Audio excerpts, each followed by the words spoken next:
Урматтуу мекендештер, мен азыр үйдө отура албай, мына келдим сиздердин астыңыздарга, ушундай колдоп атканыңыздарга рахмат сиздерге дагы бир жолу баса белгилегим келет. Эми биз ушундай колдоп атсаңыздар, сиздер ишеним көрсөтүп атсаңыздар, мен акыркы кашык каным калгычакты Бишкек шаарына ак эмгек кылып беришке мен даярмын. Эгерде мен ошол ишти аткара албай калсам, жаза тартууга да даярмын. Ошондуктан туугандарым, мен тынчым кетип келдим. Бар жогу суроо жоопторуңуздар болсо, кыска бир-эки суроо бериңиздер, мен жооп берейин ошого. Андан кийин баары мыйзам чегинде болсун туугандар. Ушул жерден жакшынакай таркап баарыбыз эс алып, анан дагы ушундай эле сиздер мени ушул жерден көргүңүздөр келсе, колдосоңуздар, жогору жактагылар туура чечим чыгарып берсе, ушул жигит иштеп берсин деп мага укук берген болсо, анда сиздер менен биргеликте ушул жашыл шаарыбызды дагы жашылдандырып, ушу элибиздин көйгөйлөрүн чогуу чечип, бизде толтура азыр көйгөйлөр. Мен аны ички кухняны билем кандай экенин шаардын. Мына 30 жылдан бери жашап атып, мен абдан жакшы, бул тармакты абдан жакшы билем. Менен эч кандай коркпой деле койсоңуздар болот. Мен ак эмгек кылып берем мен сиздерге. Мына сиздерге эл алдында мен мына мэриянын алдында ак мына сөзүмдү Кудай алдында сөз берем сиздерге. Эгер ишен мага тагдырыма Кудайым буйруп жазып калган болгон болсо, анда сиздерге мен ак эмгек кылып беришке даярмын. Баракелде, өмүрүңө барака. Суроолоруңуздар болсо бериңиздер. Менде 3 суроом бар, берсем болобу? Бул түтүн, шаарды каптап турган ден соолукка зыян түтүн боюнча. Мына шаарды каптап турган ден соолукка зыян түтүн боюнча, ана мына Ош базарынын айланасындагы болуп аткан сойкуканалар боюнча, ана мына платный парковкалар боюнча кандай чараларды көрөсүз, ушу боюнча жооп берип койсоңуз. Бизде эң туура суроо бердиңиз. Бул эң көйгөйлүү маселелер. Мына түтүн боюнча могул жаңы конуштарга көмүр менен эмес, газдарды эң тез ылдамдыкта газ тартылыш керек. Сөзсүз түрдө газга өтүшүбүз керек. Газга өтсөк, свет маселеси инвесторлор бизге азыр даяр келип атышат. Күндөн алып ушундай биз кылабыз, ушул жумушту аягына чыгарабыз деген инвесторлор азыр даяр. Экинчи, могу сойкана боюнча биздин ата бабаларыбыздан келген нерсе, бул бизде качан энелерибиз денесин саткан. Буга, конечно, мындай нерсе болбош керек. Биздин мамлекетибизде мындай нерсе болбосун. Мен буга каршымын. Биздин татындакай кыздарга иштери менен камсыз кылып, иш менен камсыздап берсек, Кудайым буйрса, ал жолго барышпайт алар. Кудай кааласа, Кудай буйрса, парковканы бар жогу мыйзам чегинде болуш керек. Мен сиздерге мындай деп айтайын. Парковка көп эле жерлерди басып алышып, ушундай өздөрүнүн парковка ачып акчалуу ал нерселер жоюлат. Мен сиздерге кепилдик берем. Экинчи, төлөнө турган жерлер болсо, ал жагында арзандатып, аны сөзсүз карайбыз. Мына ушуну менин программамда булар сөзсүз бар. Урматтуу Руслан байке, сиз ушул Кудайым буйруп, ушу элим колдоп, Кудайым буйруп, жогорку жактан буйруп, мэр болуп калсаңыз, эң биринчи кадамды эмнеден баштайсыз? Кудай буйрса, мен эң биринчи кадамым, мына ушу сиздер жалпы турасыздар, мен сиздер менен биргеликте биздеги азыркы болуп аткан көйгөйлөр бизде четинен айта берсем толтура. Мына ошондой эле мектептеги азыркы үйлөргө берилип аткан тапшырманы азайтсынчы мугалим эжекелер. Мына ушулда көйгөйлүү болуп атат. Ушунун артынан уруш талаш болуп, ажырашуулар болуп атат. Ушуларды карашыбыз керек. Мына социалдык тармактар буларды сөзсүз жашылдандыруу. Мына жаз келатат, Кудай буйрса. Мусор бизде шаарыбыз азыр Бишкек, Фрунзе кандай кооз, бизде илгери баягы Союз мезгилинде эң кооз шаар болуп аталат эле. Азыркы тилекке каршы биздики мусор, мына ылдый жактагы мусор үйүлүп жаткан, аларды өздөрүнчө бөлүп алышкан. Аларды тартипке сөзсүз салыш керек. Мусор болбош керек. Биздин жүзүбүз ушул Бишкек шаары, биздин жүзүбүз ушулчу.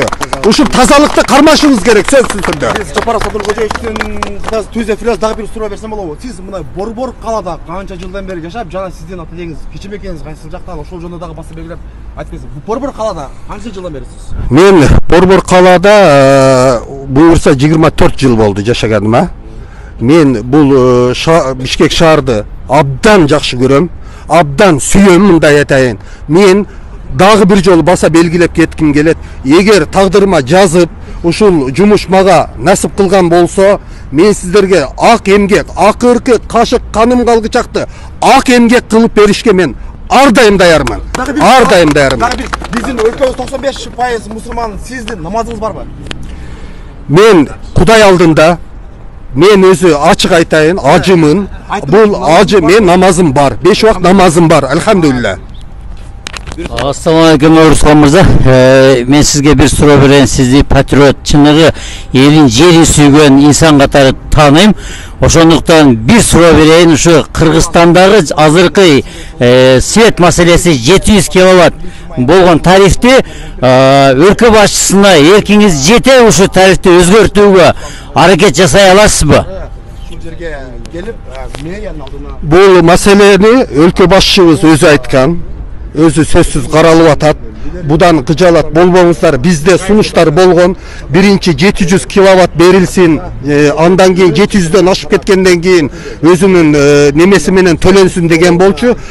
Биз азыр ошону 1000ге көтөрүп туралыкчы. Бирок өлкө башчыбыз жаздан баштап бул маселелер чечилет деген. Кудай буйрса чогуу чечишке биз даярбыз.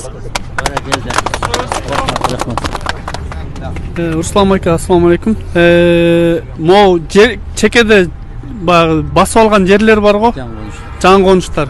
Ушулардын документтерин кандай карайсыздар? Ушуга жооп берип коесуз. Мына эң жакшы суроо бердим. Мына жерлерди басып алып, анан кийин кызыл китеби жок жерлер. Буну өлкө башчыбыз кызыл китептерин чыгарып бергиле деди. Кудай буйрса азыр ошонун үстүндө иштеп атышат. Биз азыр көрүп турабыз. Себеби мен өзүм жашаган үйдүн кызыл китеби жок. Мен Ак Босогонун Ынтымак деген ылдый жакта жашаймын. Ошол жакта 20 жылдан бери жашап келем. Кудай кааласа, Кудай насип кылсын. Мен ал жактан эч жакка кетпеймин. Ошол жакта жашаймын. Ошол жакта дагы биздин могул ылдыйкы тарап забытый город болуп калган. Биз ошол жакты да көтөрүшүбүз керек. Ал жакта абдан маселелер абдан көп. Ал жакта суу, канализация бүтпөй калган. Ошол жерге гофур труба менен алып барып протяженность 7,5 километр тартылат деген. 4 километрдин тегерегине тартып туруп, ошол акчалар жердин алдында көмүлүп кеткен. Аны текшерген бир дагы жетекчи жок. Ошол жумуштарды этегине сөзсүз чыгарам мен. Себеп дегенде мен билем кай жерден токтогон. Мен үйүмдүн эшигинин алдына алып келип таштап койгонуна 2 жыл болду. Мен ошодон мурун соц тармактардан да кайрылганмын, мэрияга да кайрылганмын, телефондорго тартып ошол жер факт боюнча кайрылганмын, бирок жыйынтык болгон эмес. Эгер мен болуп калган болсом, Кудай буйрса, ылдый тарапты дагы болушунча бюджеттен, жогору жакта бюджеттен эки тараптан биз тез аранын ичинде ушул маселелерди чечишибиз керек. Ушул документ маселелери ошондой. Ассаламу алейкум, Руслан Таштанбекович. Менин бир суроом болсун. Бизде 30 жылдан бери Кыргызстандын жүзү болгон Борбор калабызда эч кандай маданий, тарыхый имараттар курулган эмес. Бардык СССРден калган имараттарды оңдоп түзөп, аны да коррупция менен жеп келатышат да. Ошону биз маданият Кыргыз элинин жүзү болгондуктан, биз маданиятыбыз улуу болгондуктан, бизге имараттарды салып бергенге кандайдыр бир пландарыңыз барбы? Маданият өкүлдөрүнө или тарыхый бизге музейлерди? Бул тарыхый биздин зданиялар азыр деле иштелбей турат. Бизде андай зданиялар Бишкекте бирин экин бар, сөзсүз ал иштебей, мен билем кайсы жерде иштебей атат. Себеп дегенде ал жерде жумушчулардын маян акысы аздыктан жаап коюшуп, ошол маданият тармагы дагы бизде өспөй келет. Биринчи биз туура эле биз өзүбүздөн баштасак, маданияттуу болсок, Кудай буйрса, биз мамлекетибиз бат эле өнүгөт. Кудай буйрса, биз Нуркожоевичтин бутуна бут, колуна кол болуп, биргеликте тыгыз иштей турган болсок, бул жумуштардын аягына эң бат чыгарганга биз болгон салымыбызды кошобуз. Кудай буйрса. Бара келди. Assalamu alaikum, Руслан Майке, менин атым Саламат болот. Азыркы учурда көйгөйлүү маселе бул жол кире акысын көбөйтөсүзбү же келип Кудай буйрса мэр болуп калсаңыз же ушундай оюнча калабы Бишкек шаарынын тургундарына? Рахмат. Бул бизде азыркы талаш маселе, ачыгын эле айтып коеюн. Менде азыр мындай кылыш керек деген полномочия азыр жок менде. Мен буйрса насип кылып келип калсам, буну биринчи очередь карап берем, потому что ушунун артынан маршрутниктер да чыгып атышат. Ошолор менен биргеликте мен аягына чыгышка сөз берем. Эми Руслан, мен аксакал катары сенен бир нерсе сурагым да. Коррупция тууралуу кандай пландарың бар, ошону айтып берчи. Мынал коррупция деп атасыздар. Коррупцияны мен мынал жогорку кеңешке аттанганымда ушул суроолор берилген. Бул коррупция кантип депчи. Мени ушундай суроолор болгон ушундай мага 30 жылдан бери бизди жеп жанагындай келгендер, биз бунун аягына чыгышыбыз керек. Кантип биз коррупциядан кутулабыз. Мына Камчыбек Кыдыршаевич эң жакшы нерсени таризде баштады. Биз ошого ушул коррупционерлер, ушул жеп алган деп эле көмүскөдө сактабай, ошону чыгарышыбыз керек бизчи. Бул жакка алып барып көрсөтүп, ушундай коррупция, ушул жеген, ушул же аныкпы, анык болсо жооп берсин, төлөсүн. Мэриянын ичинде мен толтура билем коррупциянын иштерди. Укуста мындай эле ачык эле айтайын. Бул жакта толтура коррупционер немелери бар, тармактары. Ошолорго бөгөт тамырына балта чабыш керек. Мен мындай жалпак тил менен эле айтайын сиздерге. Ошон үчүн туугандарым, бул Кыргызстан биздики, Бишкек шаар ошол күзгүсү. Ушул Бишкек шаарды өнүктүрүп алышка биз Кудай буйрса болгон салымыбызды биргеликте мени жалгыз эле мен сиздерге монтип айтайынчы, мени жалгыз таштабасаңыздар керек. Кудай буйрса, эгер мени тагдырга насип кылып ушул жактан насип кылып калса мага жумуш, анда сиздер менен мен тыгыз ишке алып барам.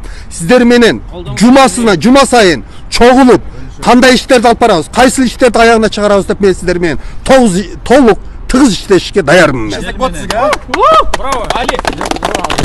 Руслан Таштанбекович, мен акыркы суроом болсун макул. Могу жерде соц тармакта отурасызбы? Биринчи суроо. Ошол жерде эгерде отурбасаңыз, отуруп эл менен тыгыз байланышта болуп, ошолор менен кечинде, может быть, убактыңызды бөлүп 2 саат. Анан кайсы соц тармактарда? Мен сиздерге муну азыр эң жакшы суроо болду. Мен сиздерге азыр ачык айтып коеюн. Эгер мага эртеңден баштап насип кылып калса, ушул бособосуна бисмилла деп киргенден баштап мен күнүнө дебесем дагы черезден мен сиздерге отчет берип турайын. Бүгүн мындай иш кылдым. Барган жеринен тартып отчет кылып, түз эфир кылып берип турушка сиздер менен соц тармактар менен постоянно отурам түнү. Мен эми Facebook'та, Instagram'da элдин немесин мен билем, ушулар менен азыр деле бөлүшүп атам, азыр деле окуп карап атам, өзүм деле жооп берип атам, жооп бергендерине. Ошон үчүн эгер сиздер ошондой ишеним көрсөтсөңүздөр, Кудай буйрса азыр жакшына мыйзам чегинде бул жерден жакшынакай таркайлык, жакшы барып эс алыңыздар, жогору жактагылар дагы жакшы эс алышсын. Кудай буйрса эртеңден дагы Кудай буйрса жогору жактагылар кандай чечишет, ошого карап иш алып барабыз. Азыр жакшына мыйзам чегинде таркайлык. Мен ушул көрүп үйдөн тынчым кетип келдим. Кудай кааласа тынчым кетип келдим. Сиздерди ушул жерде турганыңыздарга чыдамадым. Өзүм келип мына алдыңыздарда сурооңуздарга жооп берип атам.